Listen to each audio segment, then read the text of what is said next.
Saan po kayo napanganak? Nakita ko po dito po sa birth certificate ko po, Hilot po, at iniwanan po ako ng nanay. Hindi, saan kayo napanganak? Nakita ko po dito sa birth certificate ko po, Hilot. Hindi ko po tinatanong yung proseso ng papanganak sa inyo. We want to hear you speak your language. Ang language ko po ay Tagalog po, Senador. Ako po ay isang Filipino. Sa Yes. farm po, ang gamit po namin lengguwahe po ay Tagalog po. Mayor Go, marunong ka magkapampangan. Konti lang po yung alam ko po. Yun nga yun eh. Matagal ka sa Tarlac at nakahalubilo mo yung mga tauhan mo. Of course, they speak Kapampangan. And I'll tell you, I lived in Zamboanga only for 2 years, from kinder to grade 1, and yet natuto ako magsalita ng Chabacano. And it's unbelievable on your part, and you live in that place up to now, and dealing with people, with your staff sa farm mo, at hindi ka natutong magkapampangan, konti lang. Ako, malawak ang Chabacano ko. And I only live in Zamboanga for 2 years. So mamaya po, Madam Chair, Yes, marami akong Rafi. katanungan na sigurado kong pagpapawisan itong si Mayor Go. Bigyan po natin siya ng tissue at saka panyo. Sa Pilipinas po. Saan po sa Pilipinas? Sa Bamban po. Saan po kayo napanganak? Nakita ko po dito po sa birth certificate ko po, Hilot po, at iniwanan po ako ng nanay. Hindi, saan kayo napanganak? Nakita ko po dito sa birth certificate ko po, Hilot. Hindi ko po tinatanong yung proseso ng papanganak sa inyo. Saan po? Saan pong lugar? Sa Pilipinas, sa Central Luzon, sa Tarlac o sa Banban? Tarlac po. Saan po sa Tarlac? Matatalaib Tarlac po. Ano po? Matatalaib Tarlac Is that po. the barangay? Yes po, nakita ko po dito sa birth certificate ko po. No, you would have recollection of your childhood, right? Can you just give us a recollection of your childhood? Sino po yung best friend nyo? Saan po kayo nag-aral? Kung meron kayong makamag-anak? Recollections of... You're only 38 years old. You will remember your childhood. I mean, I'm double your age, but I would remember my childhood in Malabon. Your childhood. I know homeschool. I can't believe anyone is totally homeschooled all her life. Yes. Please tell us about your childhood. Mayor Guo, sabi niyo po ay ayaw niyo magsinungaling. Pero sa nakaraang mga oras, dami ko pa rin pong narinig. Sinabi niyo sa TV interview na iniwan kayo ng nanay niyo pagkapanganak niya. Pero kanina lang inamin niyo na may anak pang sumunod sa inyo at 3 pa kayo magkakapatid. Sabi niyo nalaman yung kapatid niyo sina Sheila at Siemen Guo. No. Sorry, ma'am. I'm suspending already. Pagkatapos ng hearing. Pero, inamin nyo rin kaninang nagsinungaling kayo last hearing para protektahan sila. Sabi nyo, hindi nyo kilala si Nancy Gamo na involved sa Pogo, pati mga kumpanya ng pamilya nyo. Pero, nung pinakita na ang pruweba, naalala nyo bigla. Pinipilit nyo na simpleng tao lang kayo, pero ang laman ng SALN nyo, daan-daang milyong piso. Mayor Guo, pag sisinungaling pa rin po ang paglilihim ng katotohanan. Kayo lang ang nakilala kong tao na hindi daw kilala ang kapatid, pero magkasama sa travel abroad. Nakikipag-partner sa milyong-milyong pisong negosyo na di kilala ang kasosyo. Humihiram ng kotse, pero di alam ang pangalan ng hiniraman. Nagbenta ng chopper at may utang pa sa inyo, pero di kilala ang pangalan ng sisingilin. Tila sa dami ng assets, kumpanya at property na di makakip track at kailangan pang magtanong sa abogado, tila may dagdag bawas pang ginagawa. At lahat ng kasinungalingan o paglilihim na iyan ay mahalaga dahil nasa gitna tayo ng sikreto at sistematikong sindikato na siyang nanloloko sa mga Pilipino at naglalagay sa panganib ng ating mga institusyon at seguridad. Ang pinag-uusapan dito ay pamamahala. Hindi po ito maalaala mo kaya. Kulang na lang siguro may nawawalang diary or may lilitaw bang kambal, parang Maraklara. Maganda ngang tanungin na sa test ng pagka-Pinoy, sino nga gumanap sa Maraklara? No coaching please. Pero, gaya ng nabanggit kanina, seryoso po tayo dito. Friends, our law enforcement agencies have expressed the desire to share more comprehensive findings in executive session. Findings that involve national security and transnational organized crime. Ang susunod na hearing, pili na lang ang tatawagin namin at ito po ay hindi rin bukas sa media. Kailangan natin na lumabas ang katotohanan. Kailangan natin maintindihan ang punot dulo nito. Alang-alang sa bayang Pilipinas. Honor, lumaki po ako sa farm. Which farm? Which farm? In what barangay? In what LGU? Opo, Barangay Virgen de los Remedios, Bamban, Tarlac din po. Different po from the one po sa QJJ, yung katabi lang po niya. Nabenta po siya year 2000, hindi ko po maalala yung date kung kailan po siya nabenta. Tapos nakabili po ulit ng property po sa tabi at doon po nagtayo ulit. Lumaki po ako sa farm, Your Honor. Tinago po ako ng tatay ko po. Lumaki po ako na ako lang po. Pinupuntahan po ako ng tatay ko po araw-araw. Lumaki kayo mag-isa. Kasama ko po ang katulong, kasama ko po yung mga kasamahan ko po sa farm. And Sino po yung mga kasamahan nyo sa farm?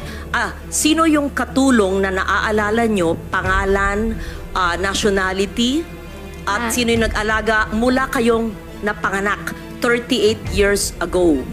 At binibisita kayong ama nyo mula saan? Sa bansang Sina. At tell us about your childhood. Your Honor, sa farm po ako lumaki, sa Bamban po ako lumaki. Lumaki po ako mag-isa, pinupuntahan po ako ng tatay ko. How I wish po... No, okay. You cannot grow up alone from a time you were born. Opo. So the formative years from a time your mother birthed you up to perhaps 10 years old, sino po yung inyong naging caregiver o yaya? Hindi naman pwedeng mag-isa lang po kayo sa farm. Binibisita kayo ng ama nyo mula saan? So sino po yung sabi nyong kasambahay nyo na nagpalaki sa inyo? Sino po yung sabi nyong mga kaibigan nyo, kasama nyo sa farm? Sino po? Para may... In short, I'll be very honest. Please convince us that you were born in the Philippines, that you are Filipino, and that you are not what people suspect you to be. Dediretsuin ko na po. Kumbinsihin mo kami kasi hindi po pwedeng hindi nyo maalala yung inyong first few years of living na formative years.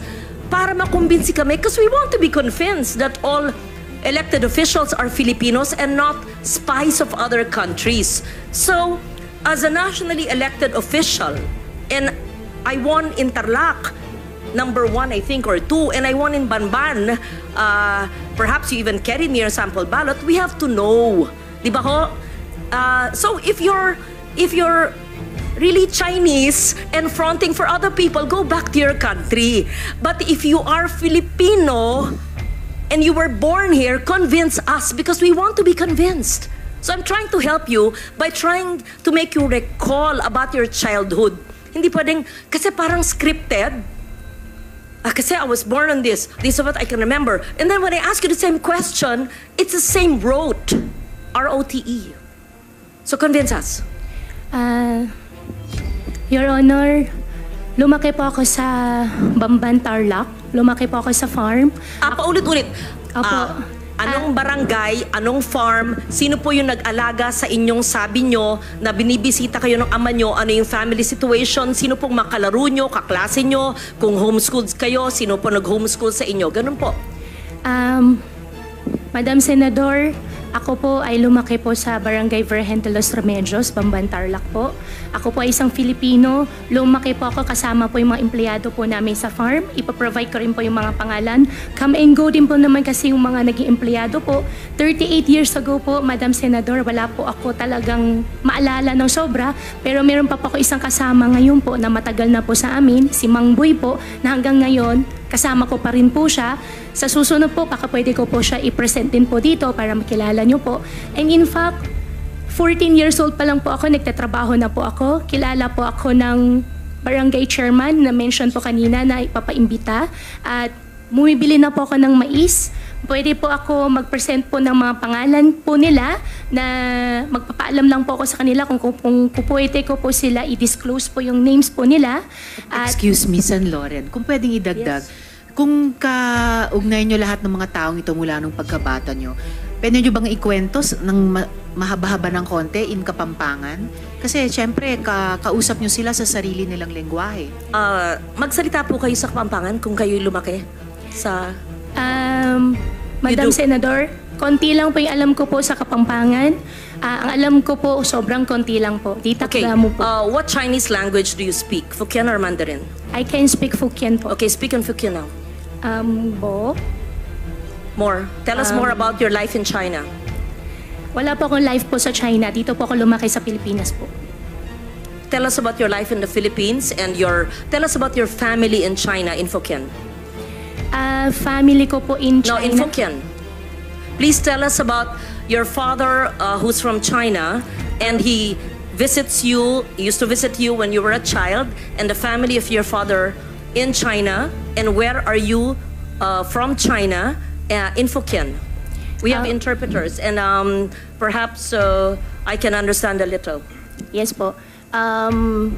Guay lao pe tui tai liok lai. Continue. Gua si Tiongkok lang. Gua si Philippine lang. In English, the interpretation would be, my father is from China. I am not a Chinese. I am a Filipino. I mean, you're obviously half Chinese because if your father is full Chinese and your mother you claim is Filipino, right? Your Honor, ako po ay isang Filipino at ang tatay ko po ay Chinese. Ako po ay, kung hindi man po ako full-blooded po na 100% po na Filipino, dahil po sa tatay ko, ako po ay isang Filipino po. What was the situation, Mayor Go, noong 1986 when you were born? Where was your mother? Where were your parents? And saan mo binibisita kayo ng iyong ama at ang kasama niyong lumaki ay sino? Fill in the blanks, please. Your Honor, 1986 po, nung pinanganak po ako, wala po akong any knowledge po. Dahil baby pa po ako noon, lumaki po ako, may nakikita po ako mga kasama po naging partner po ng tatay ko po. At lumaki po ako sa farm, isa na rin po yung na-mention ko po nung nakaraan po na Senate hearing, si Teacher Rubilin po, nakasama ko rin po siya.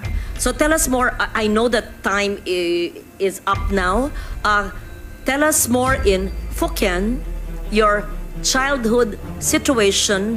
I don't want to be intrusive, and there's no reason to explain about all of us have imperfect lives, but tell us about your childhood so we get to know you better, and your Chinese playmates, if any, Filipino associates or playmates, if any, and your family in China. In Hokkien po. In Hokkien, Sen. please. Opo. Sa We farm, want to hear you speak your language. ang language ko po ay Tagalog po, Senator. Ako po ay isang Filipino. Sa Yes. farm po, ang gamit po namin lengguwahe po ay Tagalog po. But speak Hokkien. I just want to I hear can it. speak Hokkien po, pero ang Yes. ginagamit po na lengguwahe po sa farm po ay Tagalog. There's nothing wrong with knowing languages. Yes, po. If you're good in Hokkien, speak it, right? For Yes, after po. all, your father's Chinese and you're half Chinese. Madam, Don't be ashamed of that. Opo, hindi naman po ako nahihiya, naman po ako na ashamed. Madam Senador, mas kaya ko po ikwento na mas fluent sa Tagalog kasi yan naman po ang mother tongue ko po kaysa sa Chinese language po. Kaya ako okay lang po na ikwento ko po in Tagalog. Okay, proceed. If you don't like to speak the language of your father, then speak in Filipino. Lumaki po ako sa farm, 14 years old pa lang po ako. Nag-aalaga na po ako ng baboy. Ako nagpapaanak, ako rin po nagbebenta po ng mga fatteners po na nilalabas po ng farm. Medyo, hindi po yung negosyo. Mula po 1986 when you were born, your recollection, 86 to the time you obtained your birth certificate in 2005. Madam Senador po, nung maliit pa lang po ako, nung 1986 po, wala na po talaga akong malala. Although ayaw ko po talaga ma-mention yung word na wala po ako malala, pero wala po talaga No, I'm ako not maalala. asking about the day you were born. Obviously, nobody knows that. Any of us. I said 86 to 205. Between the day you were born and 9 years old, you would have some recollection. Ako nga po, doble ng age nyo. Naaalala ko pa yung childhood ko na ako'y 5 years old eh. Kilala ko pa yung grade school teachers ko eh. Yun lang po. Huwag tayo magpilosopo po dito. I mean, Opo. obviously, I'm not asking you, how was it when you were born? Hindi po. From 1986 to 205. Madam Senador, lumaki po ako sa farm. Kinulong po ako ng tatay ko. Paulit-ulit naman, parang memoryado nyo. Kasi kino-coach ka ng lawyers mo siguro. Just, magkwento, parang kaibigan. Parang nagpunta senador sa'yo, oh, Mayor, kamusta na kayo? Kamusta ang buhay nyo dito? Napana kayo sa farm? How was your life when you were born? Ganun. Sino yung neighbors nyo, playmates nyo, paano yung pamilya, binibisita ka ng ama mo, ganun. Kwento lang. Madam Senador, As a Filipino, as you claim. Opo, gustong-gusto ko po magkwento. Ang playmates ko po doon sa farm ay yung mga dati po namin empleyado rin po. Kaminggo po yung mga tao pero may mga luma, mga matatagal po namin empleyado. Pagbalik ko po ngayon araw, hahanapin ko po sila at sa susunod po na Senate hearing, isasama ko na lang din po Ako, sila. aaralin pa ng mga abogado. Teka po, anything, when I say your first 10 years of your life, the first 9 years of your life, kilala ko pa yata isang abogado mo sa likod mo. Anyway, the first 9 years of your life, what is the first image that comes? Tell us about your farm life. Must be a charming, idyllic life, right? Opo, nasalo po ako ng farm. Di po ako pinag-aral po ng tatay ko po. Ang nagtuturo po sa akin si Teacher Rubilin po na na-mention ko po nung nakaraan na Senate hearing. And how I wish po really, Madam Senador, na I have a perfect life po. However we're po, not talking about pinalaki po ako sa farm. imperfections or perfection. Kwento lang nga eh. Opo. 9-10 years po. Siyempre man, Mayor, may maalala, 38 ka lang eh. Opo, sa farm nga po ako lumaki po, Madam Senador. Hindi po naging normal po yung I'm not buhay ko asking po. nga normal or it's Madam Chair, I know that time is limited and I would want to get to know the mayor. As I said, we're giving you the opportunity to prove to us that you are Filipino. Opo. We ask you the questions which I would ask normal people.